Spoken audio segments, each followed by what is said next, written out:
আমার বাংলার বীর মুসলমান তরুণ যুবকেরা আমরা সিংহের মতো বাঁচতে শিখেছি। আমার নবীর সম্মান নিয়ে যদি কেউ খেলতে চায়, আমার নবীকে নিয়ে যদি কেউ কটূক্তি করতে চায়, আমার নবীকে নিয়ে যদি কেউ ব্যঙ্গ করতে চায়, আমরা ওই সমস্ত নাস্তিক রাম বামদের 5-8টা সিনাই আমরা বাংলার বীর মুসলমান দত্তহীন কণ্ঠে জানিয়ে দিতে চাই, আমার নবীকে নিয়ে যারা কটূক্তি করবে, আমার নবীর সম্মান নিয়ে যারা খেলবে, আমার নবীকে নিয়ে যারা ব্যঙ্গ করবে, আমরা বাংলার বীর মুসলমান বাংলার জমিনে তাজা রক্ত ঢেলে দিতে রাজি আছি, বাতিলের কাছে মাথা নত করতে রাজি নাই।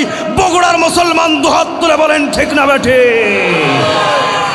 নাস্তিকতা নিফাত যাক, দিন ইসলাম জিন্দাবাদ। নাস্তিকতা নিফাত যাক, দিন ইসলাম জিন্দাবাদ। কোটি প্রাণে একই আওয়াজ, খোদার দুঃখী ছাড় পাবে না, এই বাংলায় ঠাই হবে না, মুসলমানরা জেগেছে আজ। তলো তলো আওয়াজ তলো, জোর কদমে সামনে চলো, সবাই মিলে একই তালে দাও না স্লোগান, হয় নারায়ে তাকবীর, নারায়ে তাকবীর। মুসলমানের এই দেশেতে নাস্তিকদের ঠাঁই নাই, নাস্তিকদের পক্ষে যারা তাদের কোনো রক্ষা নাই। এ দেশেতে থাকতে হলে কোরআন মানতে হবে, কোরআন না মানলে তারা বিতাড়িত হবে, বিতাড়িত হবে। তলো তলো আওয়াজ তলো, জোর কদমে সামনে চলো, সবাই মিলে একই তালে দাও না স্লোগান, হয় নারায়ে তাকবীর, নারায়ে তাকবীর। মুসলমানের এই দেশেতে নাস্তিকদের ঠাঁই নাই, নাস্তিকদের পক্ষে যারা তাদের কোনো রক্ষা নাই। কথা বলেন ঠিক না ব্যাঠি? আর জোরে বলেন ঠিক না ব্যাঠি? কলিজার টুকরা যুবক ভাইয়েরা, আসলে এই সত্য কথা কি একটা বলবো? আমার দেশের মানুষ হুজুগে বাঙালি। কি বাঙালি? আরে ভাই, এমন নেতার স্লোগান দেন, ও যে মুসলমান, ও প্রসাব করে কোন জায়গাতে পানি নেওয়া লাগে ও সাঁতার জানে না। কথা বল না কেন? ওই নেতাকে যদি আপনি পবিত্র বানিয়ে থাকেন, আল্লাহ আল্লাহর কসম করে বলি, আল্লাহর কোরআন সাক্ষী দিচ্ছে, আপনি যদি অপবিত্র নেতাকে পবিত্র বানিয়ে থাকেন, আপনাকে কিয়ামতের মাঠে কঠিন জবাবদিহি করতে হবে। আল্লাহর কসম করে বলি, আপনি অপবিত্র নেতাকে পবিত্র বানার কারণে আপনার ঈমান চলে যাবে। কথা বলেন ঠিক না বেঠে? গতকালকে আমি মাহফিলে যাচ্ছিলাম ফরিদপুরে, সেখানে আমি দেখলাম, লক্ষ্য করে নাটোরে আমি প্রস্রাব করার জন্য 1 নাম্বার সারার জন্য নামলাম, সেখানে বিশাল বড় সাইনবোর্ডে লেখা আছে এখানে দাঁড়িয়ে প্রস্রাব করা নিষেধ। এরপরও দেখবেন কিছু টাই পরা ভদ্রলোকগুলি সেখানে দাঁড়িয়ে থেকে মারতেছে। জোরে কোন সুবহানাল্লাহ। হ্যাঁ, বলেন তো দেখি, ওরা শিক্ষিত না মূর্খ? এই কথা বলেন না কেন? ওরা হচ্ছে নামে শিক্ষিত, কিন্তু ওদের বিবেকের কাছে ওরা হচ্ছে মূর্খ। কথা বলেন ঠিক না বেঠিক? এই জন্য আমি যুবকদেরকে বলতে চাই, 5 আগস্টের আগে তোমরা যেমনিভাবে রক্ত ঝরিয়েছ, এই রক্তের দাম প্রতিটা কোনায়, মায়ের প্রতিটা রেহেমে দাম আছে। কথা বলেন ঠিক না বেঠিক? সাইদ মুগ্ধর মা জানে প্রতিটা রক্তের কোনায় কতটা দাম। আজকে বগুড়ার মুসলমানদেরকে আমি জানিয়ে দিতে চাই, বিএমপি করার, জামাত করার, আমলিগ করার, বিএমপি করো, জাতীয় পার্টি করো, যাই করো না কেন, কোরআন যেদিকে যাবে আমরা সেদিকে যাব, কোরআন যেখানে নাই আমরা সেখানে নাই। বগুড়ার মুসলমান বলেন ঠিক না বেঠিক?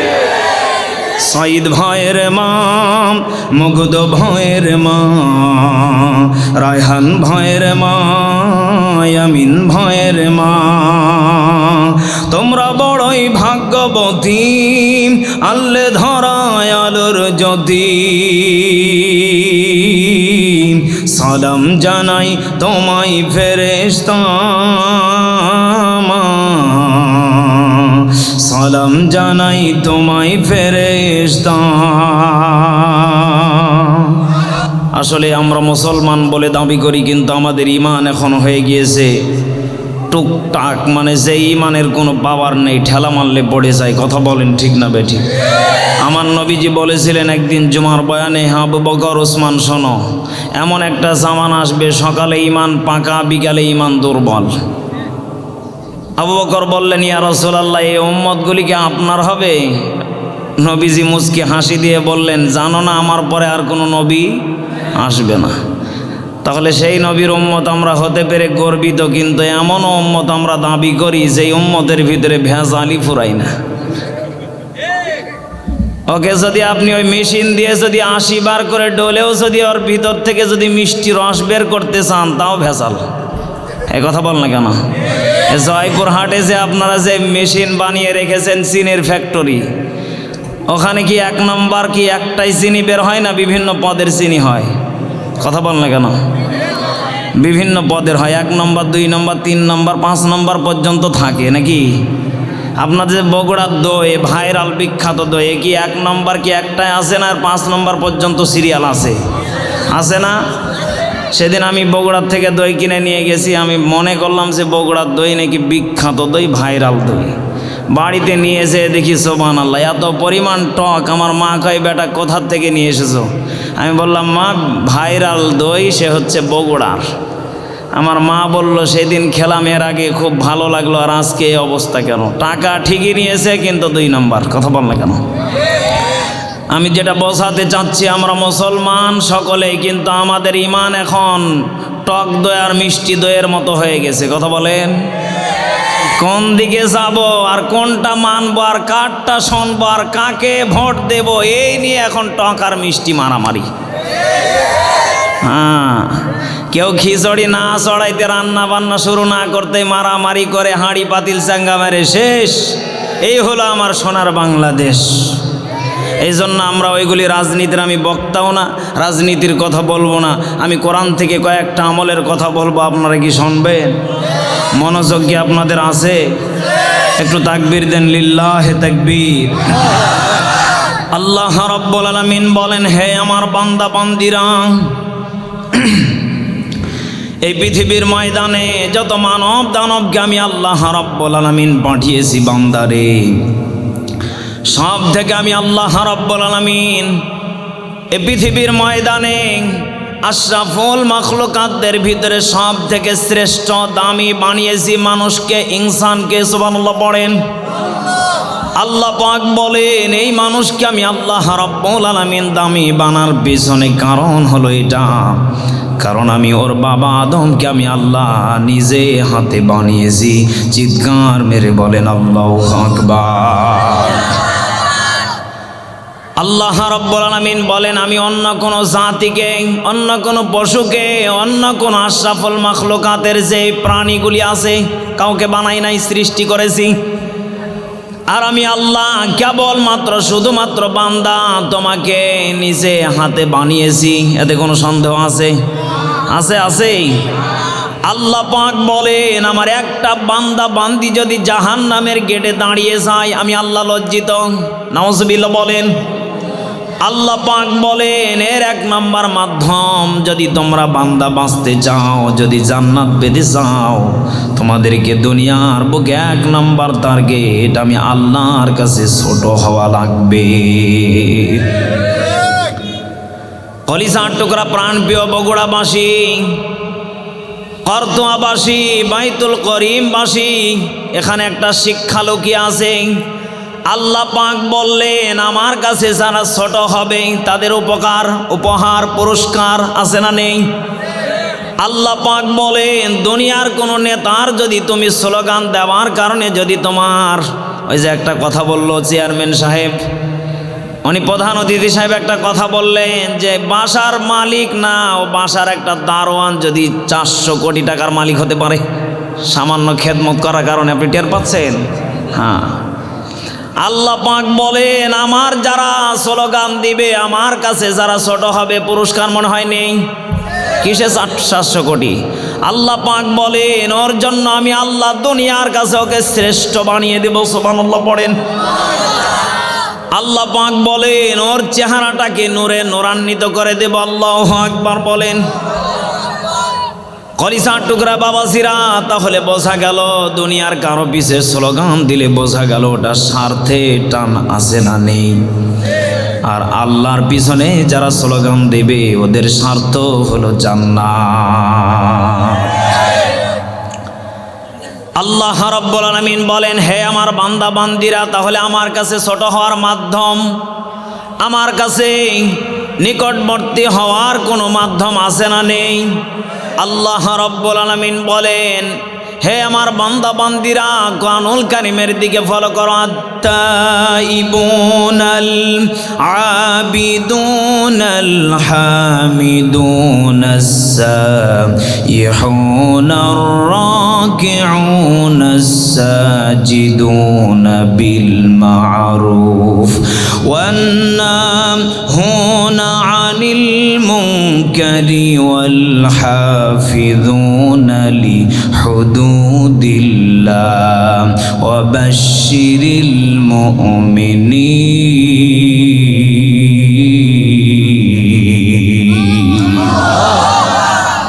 আল্লাহ রাব্বুল আলামিন বলেন আত-তাইবুনাল আবিদুন।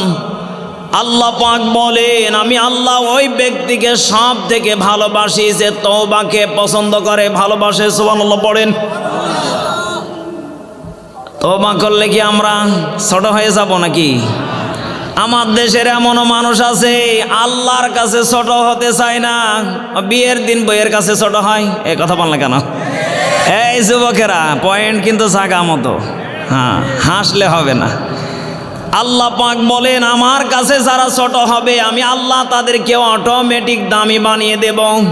কিন্তু আমার দেশের অধিকাংশ যুবক মহারানা না দেওয়ার কারণে বইয়ের কাছে বাসরাতে ছোট হয়। আল্লাহ পাক বলেন হে আমার বান্দা বান্দিরা, যারা আমি আল্লাহর কাছে ছোট হওয়ার জন্য যারা মাধ্যম খোঁজে, পদ্ধতি খোঁজে, আল্লাহ পাক বলেন ওয়াইন্নী লাগাফফারুল লিমান তাবা ওয়া আমানা ওয়া আমিলা সালিহান সুম্মা ইহতাদা। জোরে বলেন আল্লাহু আকবার। আল্লাহ রাব্বুল আলামিন বলেন হে আমার বান্দা বান্দিরা, ওয়া ইন্নী লাগাফফারুল লিমান তাবা, আমি অবশ্যই ক্ষমা করে দেব লিমান তাবা, যারা তওবা করবে, যারা তওবাকারী তাদেরকে আমি আল্লাহ কি করব? আরো জোরে বলেন, বলেন বলেন। ক্ষমা করে দিবেন। কি করবেন বলেন? আল্লাহ পাক বলেন আমি আল্লাহ কিন্তু অবশ্যই ক্ষমা করে দিব লিমান তাবা, যারা তওবাকারী। তারা কি? তওবাকারী। ওয়া আমানা ওয়া আমিলা সালিহান, তাদের প্রতি ঈমান থাকা লাগবে এবং তাদের আর একটা জিনিস থাকা লাগবে সুম্মা ইহতাদা, এবং তারা যে তওবা করেছে এই তওবা করার পরে ওদেরকে এই পথের ওপরে টিকে থাকা লাগবে, এতে কোনো সন্দেহ নেই। আল্লাহ পাক বললেন তওবা করেছো বান্দা, ভালো করেছো, কিন্তু তওবা করার পরে যদি বান্দা টিকে না থাকতে পারো তোমার জন্য ওই তওবার কোনো মূল্য নেই। এজন্য বলেন তো দেখি তওবা করার পরে টিকে থাকার দরকার আছে না নেই? আল্লাহ রাব্বুল আলামিন বলেন বান্দা কিভাবে টিকে থাকবে? আল্লাহ পাক বলেন ইয়া আইয়ুহাল্লাযীনা আমানু তুবু ইলাল্লাহি তাওবাতান নাসুহা। জোরে বলেন আল্লাহু আকবার। আল্লাহ রাব্বুল আলামিন বলেন ইয়া আইয়ুহাল্লাযীনা আমানু, হে ঈমানদারগণেরা। বলেন তো দেখি এখানে আমরা যারা বসে আছি সবগুলি মনে হয় ঈমানদার নাকি? কি আপনারা হাসতেছেন? বলেন বলেন, এই ঈমানদার? ঈমানদার না? হ্যাঁ ঈমানদার। না রে ভাই, বিড়ি খেলে কি হবে? ঈমান ঠিক আছে। কি বলেন আপনি? আল্লাহ পাক বলেন ইয়া আইয়ুহাল্লাযীনা আমানু, যারা ঈমানদার তাদেরকে ডাক দিচ্ছেন কে? আর জোরে জবান খুলে বলেন কে? আল্লাহ পাক বলেন যারা ঈমানদার তুবু, তওবা করে ফেলো। কি তওবা করে ফেলবে? ইলাল্লাহি, আমি আল্লাহর কাছে, তাওবাতান নাসুহা, যেই তওবা করেছো তোমরা অতীতে, যেই কাজটা করেছো কিন্তু তওবা করেছো, আর পুনরায় ভাবে ওই কাজটা তোমরা করবে না, আমি আল্লাহ রাব্বুল আলামিন তোমাদেরকে উপহার নামক একটা নিয়ামত দিয়ে দিলাম। ফাদখুলি ফি ইবাদি ওয়াদখুলি জান্নাতি। জোরে বলেন আল্লাহু আকবার। পুরস্কারটা মনে হয় ছোট হয়ে গেল। আল্লাহ পাক বলেন যারা তওবা করবে ইখলাসের নিয়তে, কি নিয়তে আরো জোরে বলেন, ইখলাসের নিয়তে যারা তওবা করবে, তওবা করার পরে ওই কাজটার দ্বিতীয়বার করবে, বলেন বলেন না, আল্লাহ পাক বলেন অটোমেটিক আমি আল্লাহ রাব্বুল আলামিন ওই বান্দার জন্য ফাদখুলি ফি ইবাদি ওয়াদখুলি জান্নাতি রেডি করে দিয়েছি। সুবহানাল্লাহ পড়েন। আল্লাহ পাক বলেন বান্দাকে শুধু একমাত্র আমার প্রতি তাওয়াক্কুল রাখা লাগবে, ইখলাস ঠিক রাখা লাগবে। বলেন তো দেখি জান্নাত দিবেন তিনি কে? এই যে আপনাকে আমাকে দুনিয়াতে পাঠিয়েছেন তিনি কে? এত দয়া করে মায়া করে পাঠিয়েছেন তিনি কে? এরপরও দেখবেন কত মানুষ আমার দেশে আছে, ওকে সুস্থ রাখার পরও বলে আল্লাহ আমাকে কিছু দেয় নাই। কথা বল না কেন? নেই, মনে হয় এই শ্রেণীর মানুষ নেই। আমার মনে হয় ওকে আইসিইউতে ভর্তি করা দরকার। হাসেন আপনি? ও যদি একটা ঘন্টা থাকে ওর 14 গোষ্ঠী চা কামাই করে ওকে দেওয়া লাগবে। কথা বল না কেন? পাক বলেন আমি আল্লাহ রাব্বুল আলামিন কত বান্দাকে 2টা চোখ দেই নাই, 2টা পা দেই নাই, 2টা হাত দেই নাই। বান্দা ওদের চাইতে তোমাকে 1000 গুণ ভালো রেখেছি। চিৎকার মেরে বলেন আলহামদুলিল্লাহ। বলেন তো দেখি তাহলে আমাদেরকে বিপদে যিনি ফেলেন আবার বিপদ থেকে উদ্ধার করেন তিনি কে? যে আল্লাহ আপনাকে আমাকে অসুস্থ বানান আবার সুস্থ রাখেন তিনি কে? আল্লাহ পাক বলেন প্রত্যেকটা জায়গাতে যখন বান্দা আমার স্লোগান দিতে থাকবে আমি আল্লাহ অটোমেটিক ওর জন্য রহমানুর রহিম হয়ে যাব। বান্দা যেখানে যাবে আমার রিজিক রহমত তার জন্য ফুরাবে না। চিৎকার মেরে বলেন সুবহানাল্লাহ। তুমি রহমান, তুমি মেহেরবান, অন্ধ গাহে না শুধু তোমারি গুণগান, বোঝে অবোঝে না ওরাং তোমারি শান। ঠিকনি ঠিকনি? বোঝে অবোঝে না ওরাং তোমারি শান, তুমি রহমান, তুমি মেহেরবান। কখনো তোমাকে যদি ভুলি হেদায়েতের আলো জেলে কাছে নিয়ে তুলি, আমিন। কখনো তোমাকে যদি ভুলি হেদায়েতের আলো জেলে কাছে নিয়ে তুলি, দয়া করো মায়া করো, দয়া করো মায়া করো ওহ গো দয়াবান। সবাই তুমি রহমান, তুমি মেহেরবান, অন্ধ গাহে না শুধু তোমারি গুণগান। চিল্লা বলেন ঠিক না বেঠিক? কলিজার টুকরা বাবাজিরা, আল্লাহ পাক বলেন ওয়া নাহশুরুহু ইয়াউমাল কিয়ামাতি আ'মা। আল্লাহু আকবার বলেন। এ গজল থেকে আমি যেটা শিক্ষা পেয়েছি, যেটা আমি শিক্ষা বের করেছি, আল্লাহ পাক বলেন বান্দারে 3 শ্রেণীর ব্যক্তিকে আমি আল্লাহ কিয়ামতের মাঠে অন্ধ করে তুলব। কয় শ্রেণী? আর জোরে জবান খুলে বলেন কয় শ্রেণী? আল্লাহ পাক বলেন 1 নাম্বার শ্রেণীর ভিতরে থাকবে তারা যারা দেখার পরে না দেখার ভান করে চলে গিয়েছে। আমি আল্লাহ তাদেরকে কিয়ামতের মাঠে অন্ধ করে তুলব।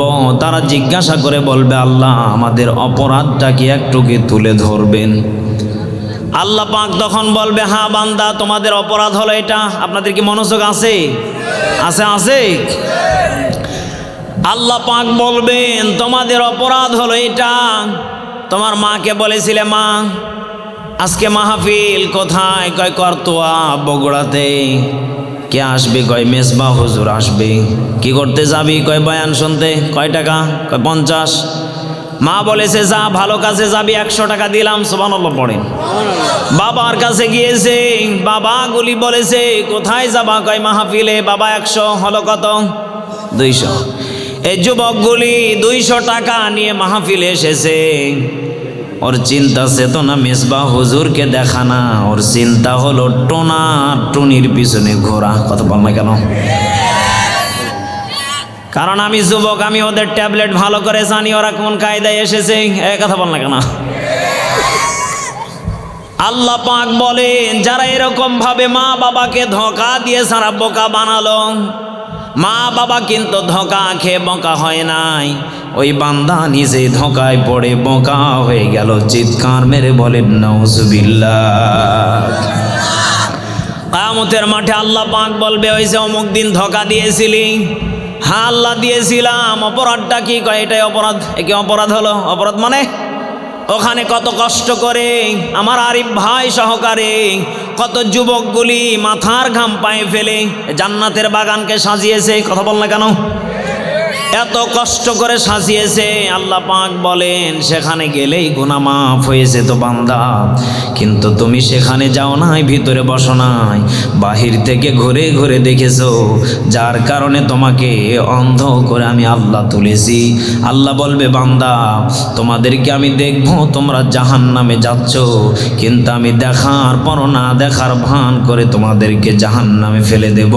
চিৎকার মেরে বলেন নাউজুবিল্লাহ। জান্নাত চির সুখেরি ঘর, জান্নাত চির সুখেরি ঘর, অগজান্তে যদি তুমি মায়া ঘেরা রঙিন হে পৃথিবী, নয়তো সুখের খনি। ঠিক না? ঠিক। জান্নাতে পাবে তুমি হুরে গেলমান যা চাবে, জান্নাতের সব নেয়ামত তোমায় স্বাগতম জানাবে। সর্বপ্রথম একটাই তোমাকে দিতে হবে কুরবানি, সর্বপ্রথম একটাই তোমাকে দিতে হবে কুরবানি।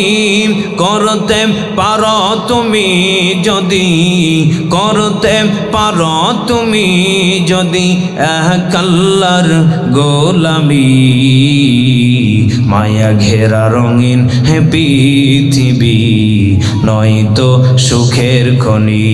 চিল্লা বলেন ঠিক না বেটি?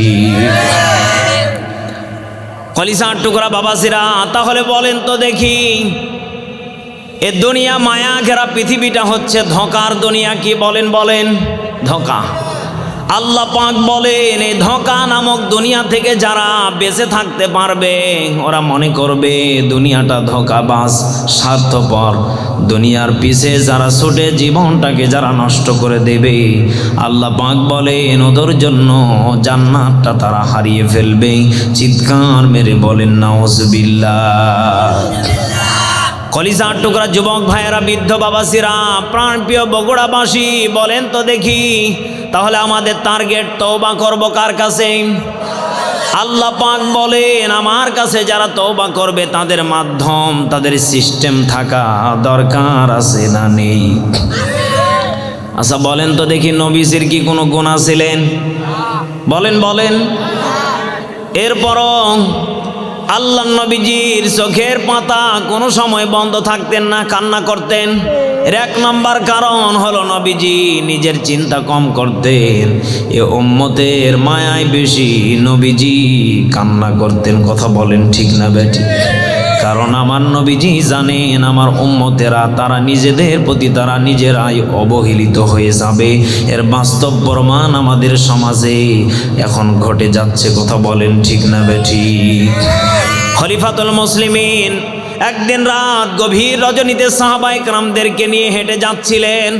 খলিফাতুল মুসলিমিন হঠাৎ করে সাহাবায়ে কেরামদেরকে জিজ্ঞাসা করে বসলেন, আচ্ছা বলো তো দেখি এই কোরআনুল কারীমের ভিতরে সব থেকে আশ্চর্যমূলক আয়াত কোনটা, ভয়ঙ্কর আয়াত কোনটা? খলিফাতুল মুসলিমিন বলার সঙ্গে সঙ্গে একজন সাহাবী জবাব দিলেন, খলিফাতুল মুসলিমিন আমি পারবো, আমি এর উত্তর জানি, এর জবাব জানি। খলিফাতুল মুসলিমিন বললেন বলো। আপনারা কি শুনবেন? আল্লাহ রাব্বুল আলামিন কোরআনুল কারীমের ভিতরে জানিয়ে দিচ্ছেন, ফামান ইয়ামাল মিসকালা যাররাতিন খায়রান ইয়ারা ওয়া মান ইয়ামাল মিসকালা যাররাতিন শাররান ইয়ারা। জোরে বলেন আল্লাহু আকবার। খলিফাতুল মুসলিমিন বললেন, এত সবার পকেটে সূরা, ছোট্ট সূরা, এর ভিতরে কি আছে? সাহাবায়ে কেরাম চোখের পানিগুলি ফেলে বলতেছেন, খলিফাতুল মুসলিমিন এটা পকেটে সূরা হতে পারে, কিন্তু এর ভিতরে সব থেকে ভয়ঙ্কর কথা লুকিয়ে আছে। আল্লাহু আকবার বলেন। সাহাবায়ে কেরাম চোখের পানিগুলি ফেলে বলতেছেন, খলিফাতুল মুসলিমিন প্রথমের আয়াতটা সব থেকে ভালো লেগেছে। এক জাররা পরিমাণ যদি আমরা নেকি করে থাকি আল্লাহ আমাদেরকে ওটা খুঁটে খুঁটে বের করে আমাদেরকে দেবে। বলেন তো দেখি এটা খুশির সংবাদ না দুঃসংবাদ? এটা খুশির সংবাদ, আলহামদুলিল্লাহ বলেন। খলিফাতুল মুসলিমিন জোরে জোরে ডুকরে ডুকরে কান্না করে সাহাবায়ে কেরাম বলতেছেন, খলিফাতুল মুসলিমিন আশ্চর্যমূলক হলো আয়াত এইটা। এক জাররা পরিমাণ যদি আমরা গুনাহ করে থাকি কিয়ামতের মাঠে কঠিন মুসিবতের দিন আল্লাহ খুঁটে খুঁটে জাররা জাররা পরিমাণ গুনাহ গুলি ফেরেশতারা বের করে সামনে দাঁড় করাবে। চিৎকার মেরে বলেন নাউজুবিল্লাহ। আমাদের ছোট ছোট গুনাহগুলি যদি ধরা হয় কবিরা, এই বড় বড় জেনা শিরিকের গুনাহগুলি বাঁধি দিলাম, যদি কোনো ব্যক্তির ছোট ছোট গুনাহগুলি যদি তালাশ করে বলেন তো দেখি আমরা একটাও কি জান্নাতে যেতে পারবো? আরো জোরে বলেন পারবো? আল্লাহ রাব্বুল আলামিন বলেন, হে আমার বান্দা বান্দিরা ঘাবড়ানোর কোনো প্রয়োজন নেই, হতাশা হওয়ার কোনো টেনশনের কারণ। খলিফাতুল মুসলিমিন জিজ্ঞাসা করে বললেন, সাহাবায়ে কেরাম তোমরা যে কান্না করতেছো তোমরা কি জানো রহমানুর রহিম যিনি এত দয়ালু, এত নরম, এত মায়ার আল্লাহ, ওই আল্লাহ কি পারে না কোরআনুল কারীমের ভিতরে সব থেকে নরম আয়াত দিতে? বলেন বলেন, পারে পারে। আল্লাহ রাব্বুল আলামিন এবার কোরআনুল কারীমের ভিতরে সুন্দর করে জানিয়ে দিচ্ছেন, কুল ইয়া ইবাদিয়াল্লাযীনা আসরাফু আলা আনফুসিহিম লা তাকনাতু মির রাহমাতিল্লাহ।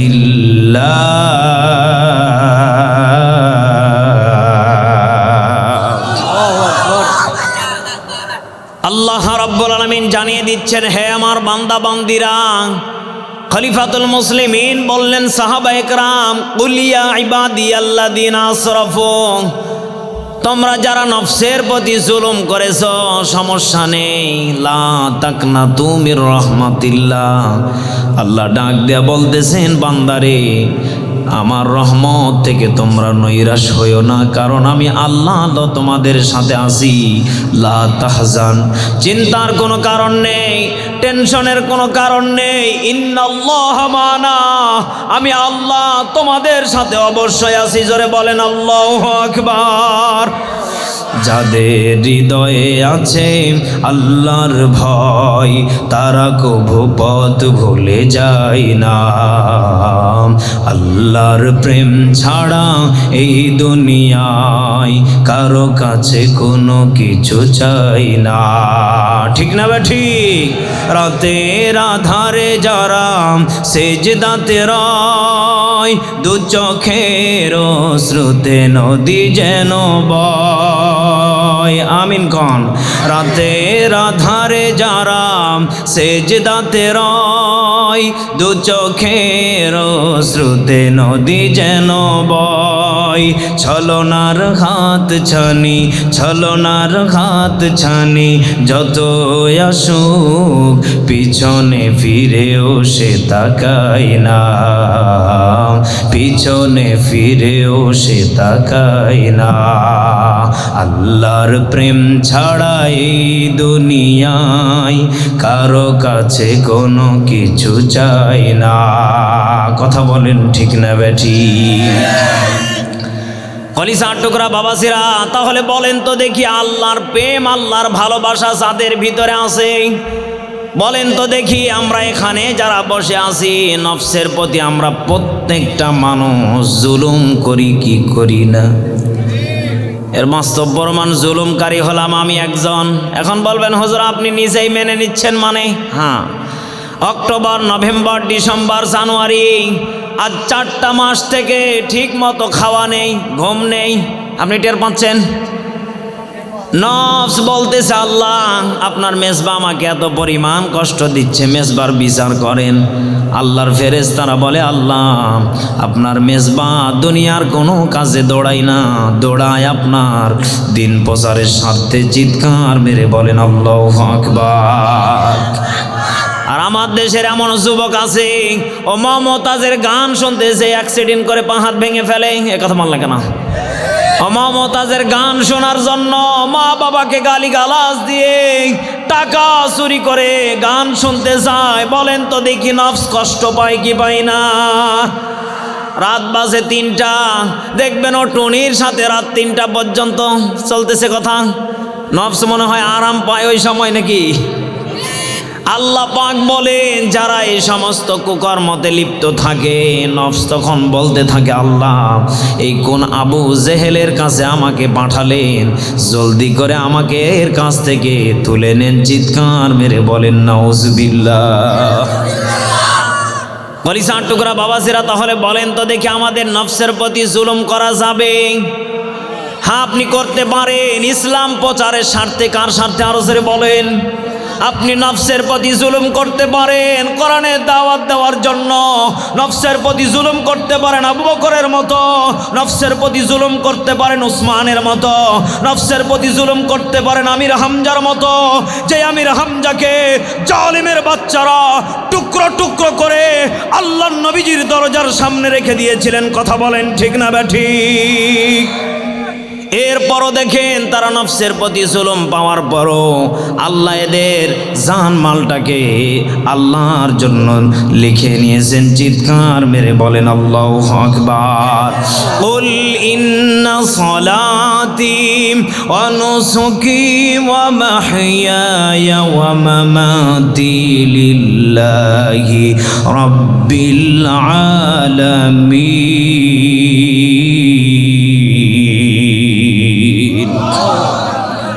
আরে ভাই আওয়াজ কই? আল্লাহু আকবার বলেন না কেন? হ্যাঁ, আপনাদের কি কষ্ট হচ্ছে নাকি? শেষ করে দেব, শেষ করে দেব। একটু জিকির করি সুবহানাল্লাহ আলহামদুলিল্লাহ লা ইলাহা সুবহানাল্লাহ আলহামদুলিল্লাহ লা ইলাহা। সবাই সুবহানাল্লাহ লা ইলাহা। কে ভাই বাম দিকে আর জিকির করলে কি কষ্ট হয় নাকি আপনাদের? না বগুড়ার মানুষের জিকির করা হারাম নাকি? জিকির করেন একটু মহব্বতের খাতিরে। সুবহানাল্লাহ আলহামদুলিল্লাহ।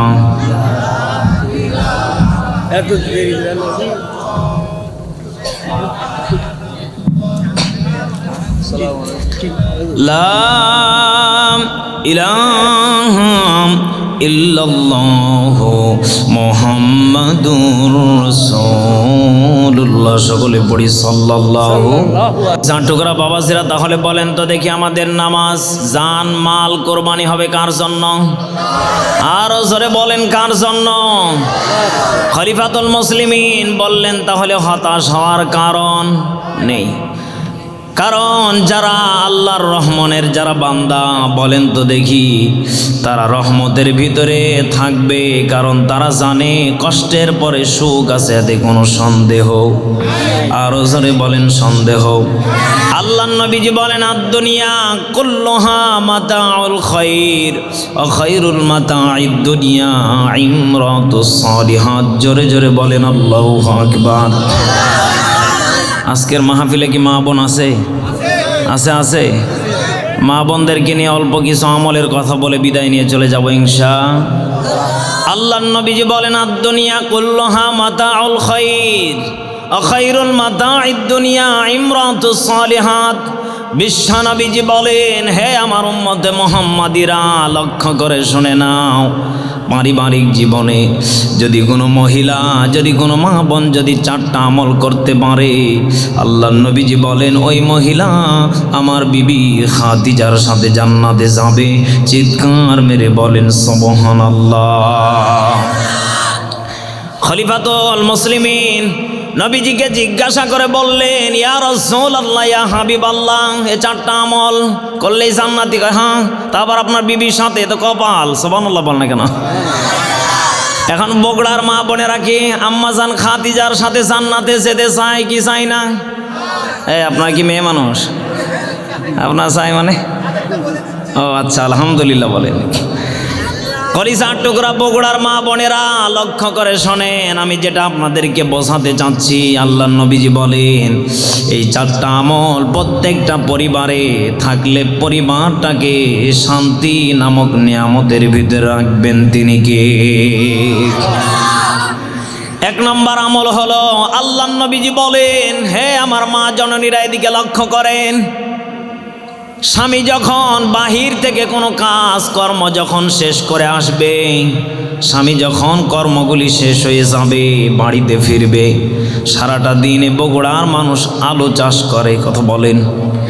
আপনি আলুর কাজ করার পরে দুপুরে যখন বাড়িতে ফিরবেন গোসলের জন্য, খাবারের জন্য, আপনি বিবির কাছে এসে যখন বলবেন, বিবি আমাকে লুঙ্গিটা দাও, গামছাটা দাও, পানির মগটা এনে দাও, বিবি যখন বলে সবই ঠিক আছে, আমি ব্যস্ত আছি, তুমি এগুলি করে নাও, বলেন তো দেখি, ওই স্বামীর মাথা অটোমেটিক রেগে যাবে, কথা বল না কেন? অনেক স্বামী নরম আছে, কিছু বলবে না, কিন্তু আল্লাহর নবীজি বলেন, ওই স্ত্রীর প্রতি আল্লাহর গজব নাজিল হবে। জোরে বলেন নাউজুবিল্লাহ। কারণ আল্লাহর নবীজি বলেন, হাঁস মুরগির অজুহাত দিয়ে যেই মা বোন স্বামীর খেদমত থেকে দূরে সরে যায়, আল্লাহর নবীজি বলেন, ওই মহিলা আমার বিবি খাদিজার সাথে জান্নাতে যেতে পারবে না। চিৎকার মেরে বলেন নাউজুবিল্লাহ। তাহলে বলেন তো দেখি, হাঁস মুরগি ছাগল আগে না স্বামীর সেবা আগে? বলেন বলেন।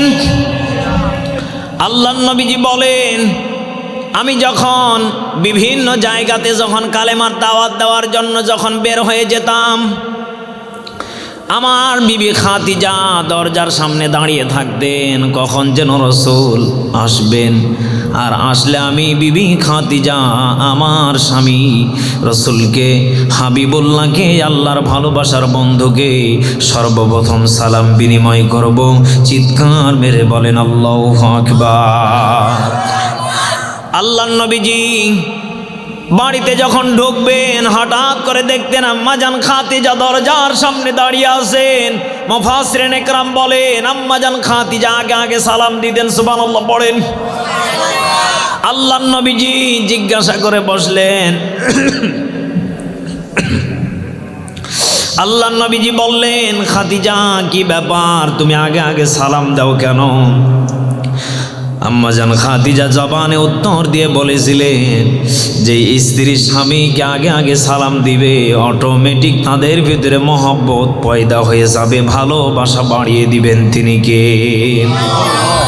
আল্লাহ রাব্বুল আলামিন বলেন, হুন্না লিবাসুল লাকুম ওয়া আনতুম লিবাসুল লাহুন্না। জোরে বলেন আল্লাহু আকবার। আল্লাহ পাক বলেন, স্বামীকে স্ত্রীর পোশাক বানিয়েছি আর স্ত্রীকে স্বামীর পোশাক বানিয়েছি। আপনার মায়ের বাড়ি ছিল সেই নওগাঁতে আর আপনার বাবার বাড়ি আছে বগুড়াতে, এ দুইটা জিনিসকে একত্রিত করলেন, আবার পোশাক বানিয়ে দিলেন তিনি কে? আবার ওই মা বাবার পেট থেকে ফটফটা সুন্দর রমণী একটা ছেলে মেয়ে জন্ম দিলেন তিনি কে? কলিজার টুকরা বাবাজিরা, কলিজার টুকরা মা বোনেরা, শিক্ষার জন্য আমি আমলটা দিয়ে যাচ্ছি। দেখেন, বাস্তব জীবনে আপনি যদি এটা পালন করতে পারেন, ফ্যামিলিটাকে জান্নাতি ফ্যামিলিতে রূপান্তরিত করতে পারবেন। আমার দেশে এমন মা বোন আছে, ও সাজে বাহিরে, ঘরে নে, কথা বল না কেন, সারাটা দিন ও গরুর পর সাপ সাপ করে, ওইভাবে স্বামীর কাছে শুয়ে পড়ে, ফিলিংস আসবে কিভাবে? এই কথা বল না কেন? ও শরীর থেকে গন্ধ, কোন রকম ভাবে স্বামী কায়দা বায়দা করে ঘুমিয়ে থাকে, সকালবেলা উঠে আবার কর্মে চলে যায়। বলেন তো দেখি, ওই বিবির প্রতি কি ওর ভালোবাসা আসবে? কিন্তু ওই মা বোনটাকে আপনি দেখবেন সারাটা জীবন ওই গরুর গোমুখ টানার পরে দেখবেন যদি একটা দাওয়াত কোনো রকম পেয়েছে, ওই এমন সাজন সাজে, ওর ঠোঁটে দেখবেন 80 রকমের কুত্তার লিপস্টিক থাকে। কথা বল না কেন? হ্যাঁ, আপনি সাজতে পারেন, কেমন সাজবেন? ফাতেমাতুজ জোহরা একদিন নবীজি লক্ষ্য করে দেখলেন, বিবাহের আগে সুন্দর করে সেজেছিলেন। আল্লাহ নবীজি বাড়িতে ঢোকার সঙ্গে সঙ্গে ফাতেমা যখন দরজা করলেন, নবীজির চেহারাটা কেমন যেন মলিন হয়ে গেলেন, রাগান্বিত হয়ে গেলেন, মেজাজ গরম হয়ে গেলেন। ফাতেমা বুঝতে পারলেন কেমন যেন আমার আব্বা জান রেগে গেছেন। আল্লাহ নবীজি বললেন, ফাতেমা খোলো তোমার শরীরে যা আছে, এই সাজসজ্জ খুলে ফেলো। আল্লাহ নবীজি বলার সঙ্গে সঙ্গে ফাতেমা খুললেন। রসুল হাতের ভিতরে নিয়ে সঙ্গে সঙ্গে চেঙ্গা মেরে বাহিরে ফালায়া দিলেন। আর ফাতেমাকে ডাক দিয়ে বললেন, ফাতেমা এটা তোমার বিবাহের আগে সাজানোর পোশাক না, এটা হলো তোমার স্বামীর সামনে সাজবে। আর যতক্ষণ পর্যন্ত স্বামীর সামনে সাজবে ততক্ষণ পর্যন্ত নফল 2 রাকাত নামাজের সমান সওয়াব আল্লাহ লিপিবদ্ধ করে দিবে। আজকে তো সাজে হয়েছে বল্টুর জন্য, সল্টুর জন্য, আর আপনার আমার জন্য কি ঘুমিয়ে পড়ে? একথা বল না কেন? সারাদিন কাজ করেছি, করব কি? হ্যাঁ, তোমার তো এখন শরীর চলবে না, টের পেয়েছি। ভাই হাসতেছেন। আল্লাহ নবীজি বলেন, আমি যখন বাহির থেকে আসতাম আমার বিবি দাঁড়িয়ে থাকতো। আল্লাহ নবীজি বলেন কিভাবে দাঁড়িয়ে থাকতো? দরজার সামনে দাঁড়িয়ে থাকতো। যখন নবীজি আসতেন, বলেন তো দেখি, পুরুষ মানুষ বাহির থেকে যখন আসে অটোমেটিক এই জায়গাগুলি তোর ঘাম ঝরে। কথা বল না কেন? আল্লাহ নবীজিকে আম্মাজান খাদিজা বুকে চড়িয়ে নিতেন, নেওয়ার পরে এই যে ওড়নাটা দিয়ে আল্লাহ নবীজির চেহারা মোবারকটাকে, মা বোনেরা এদিকে খেয়াল করেন, এইভাবে সুন্দর করে মুছে দিতেন আর এইভাবে পরিষ্কার করে দিতেন আর নবীজিকে পাম দিতেন। সুবহানাল্লাহ না কেন? আমার দেশের মানুষ পাম না দেওয়ার কারণে অধিকাংশ ফ্যামিলিতে অশান্তি। কথা বল না কেন? আজকে থেকে আপনারা মন দিয়ে শোনেন, যারা বিবাহিত আর যারা প্রেমিকা আছে তাদের তো পা মারো মারো, তোমরা তো এলে ট্রেনিং আছে, তোমাদের সমস্যা নেই। যুবক যারা, ওরা ট্রেনিং প্রাপ্ত, মিশাই পাম মেরে যত পটাল লাগে ওই অভিজ্ঞতা ওর আছে। এজন্য আমি আমার আব্বা জানদেরকে বলবো, যারা নতুন বিবাহ করেছেন এবং বিবাহের 20 বছর 30 বছর চলে গেছে, অশান্তি, ফ্যামিলিতে শান্তি নেই, আজ থেকে আপনি বইয়ের প্রশংসা করবেন, পাম মারবেন, খামোখায় পাম মারবেন, দেখবেন শ্বশুরের বাড়ি থেকে যৌতুক চাই নেওয়া লাগবে না, অটোমেটিক ঘরের ভিতরে যৌতুক চলে আসবে এমনি। সুবহানাল্লাহ পড়েন। এর বাস্তব প্রমাণ আমি নিজে। এখন বলবেন হাজার আপনি ওই কায়দায়, কায়দায় মানে? আরে ভাই, পাম মারেন। নবীজি মাঝে মাঝে পাম দিতেন। খাদিজা তুমি এতগুলি স্বর্ণ নিয়ে আসলে, 40 মণ স্বর্ণ নিয়ে আসলে আমাকে কোনোদিন জিজ্ঞাসা করলে না তোমার মতো বিবি আমার আরও কয়েকটা দরকার। সুবহানাল্লাহ পড়েন। আম্মাজান খাদিজা বললেন আরও কয়েকটা দরকার মানে? কয় না রে পাগলি, এমনি আর কি বললাম। সুবহানাল্লাহ বলেন। স্বামী স্ত্রীর ভিতরে যদি মহব্বত মায়া যদি না থাকে, ওই ফ্যামিলিতে অশান্তি আর শান্তি কোনোদিন থাকবে না। কথা বলেন ঠিক না? সেদিন আমি মাহফিলে গিয়েছিলাম সিলেটে। কোথায় আরো জোরে বলেন? আমার পাশে প্রায় 75 বছর বয়সের একজন দাদা ভাই বসে আছেন। এখনো পর্যন্ত আমার এই বয়ানটা ইউটিউবে আছে, অনেকে দেখেছেন হয়তো। দাদা ভাইকে জিজ্ঞাসা করলাম, দাদা ভাই আপনাকে যদি এতগুলি মানুষ এখন যদি মরতে বলে আপনি কি মরবেন? মরবো মানে আপনার ফ্যামিলির দায়িত্ব আমাদের। উনি সঙ্গে সঙ্গে বললেন, দাদা ভাই ও কি বলবো?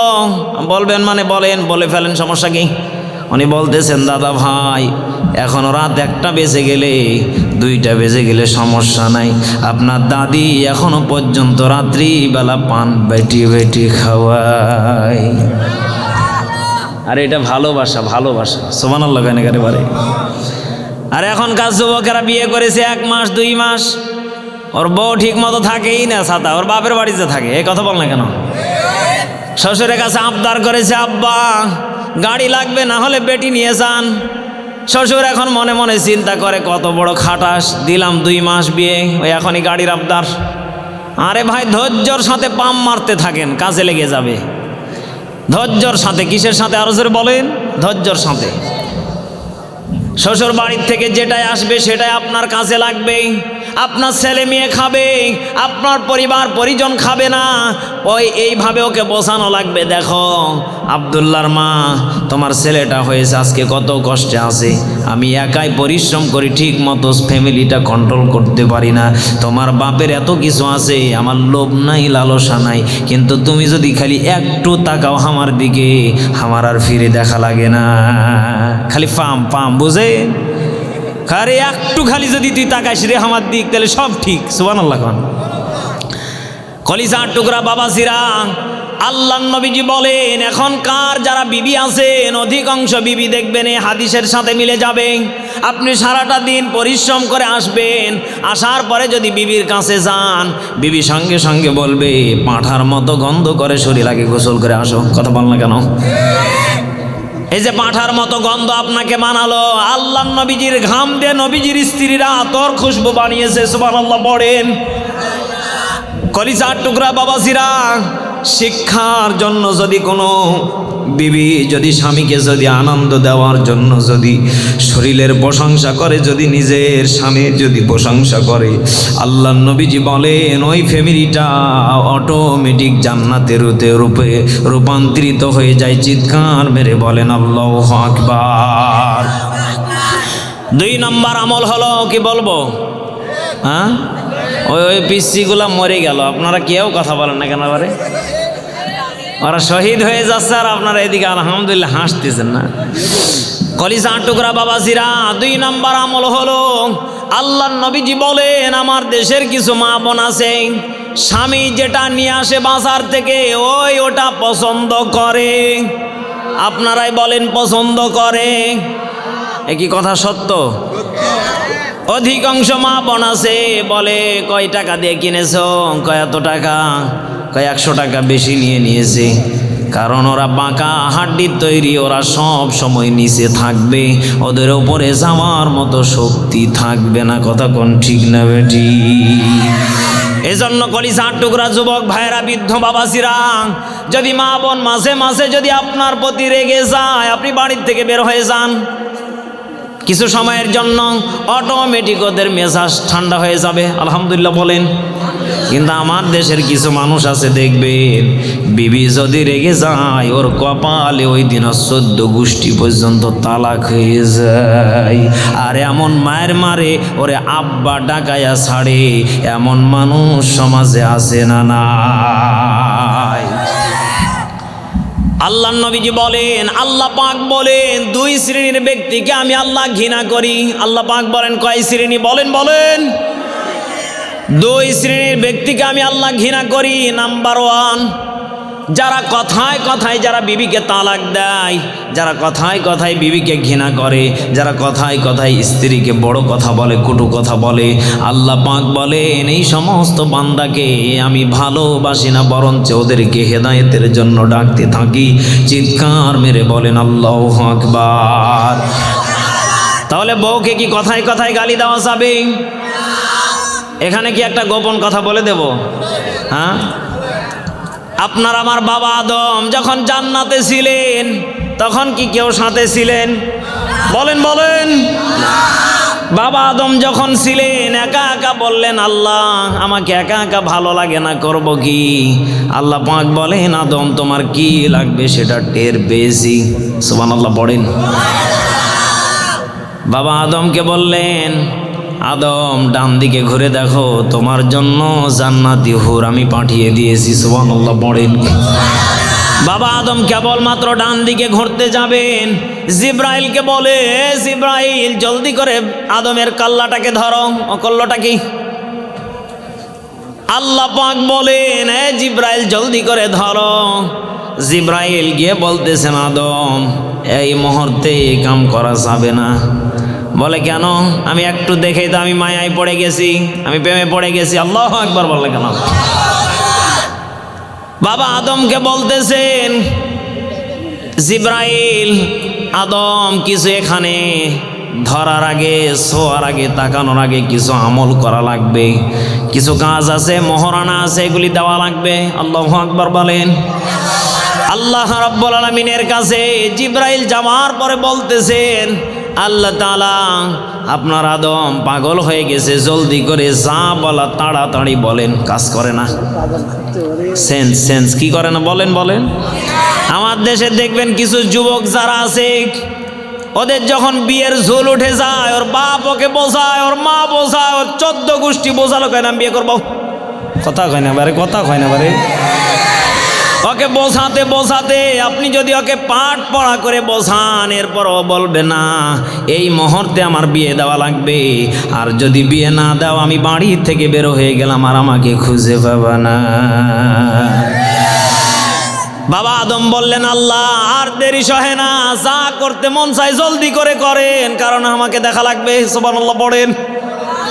হ্যাঁ, আর বেশি ভিতরে গেলাম না।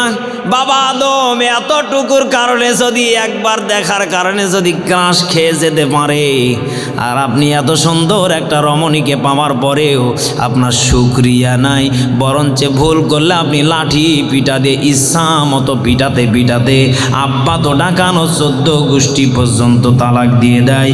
বলেন তো দেখি এমন স্বামী আমাদের সমাজে আছে না নাই? কলিজার টুকরা বাবাজিরা বলেন তো দেখি এইগুলি কি করা যাবে? এই পিছনের বাবারা বলেন যাবে? কারণ বিবিকে ভালোবাসা লাগবে, মহব্বতের জিনিস। কারণ এই জিনিস যার ঘরে আছে আর যাদের ভিতরে মহব্বত আছে তারাই জানে দুনিয়াটাই জান্নাত। কথা বলেন না কেন? আল্লাহ রাব্বুল আলামিন বলেন হে আমার বান্দা বান্দিরা, তোমাদের কোনো পরিচয় ছিল না, তোমাদেরকে পরিচয়ের মতো পরিচয় করে দিয়েছি। আমার ভাইরা বলেন তো দেখি, আল্লাহর নবীজি বললেন তাহলে স্বামী যেটা খুশি মনে এনে দেবে সেটা মা বোনদেরকে খুশি মনে নেওয়া দরকার আছে না নেই? বগুড়াবাসী মা বোন, কলিজার টুকরা মাগো, আজ থেকে আমলের নিয়তে নেবেন, স্বামী যেটা খুশি মনে এনে দেবে সেটা খুশি মনে যদি নিতে পারেন, আল্লাহর নবীজি বলেন আমার বিবি খাদিজার সাথে জান্নাতে যেতে পারবে। চিৎকার মেরে বলেন আল্লাহু আকবার।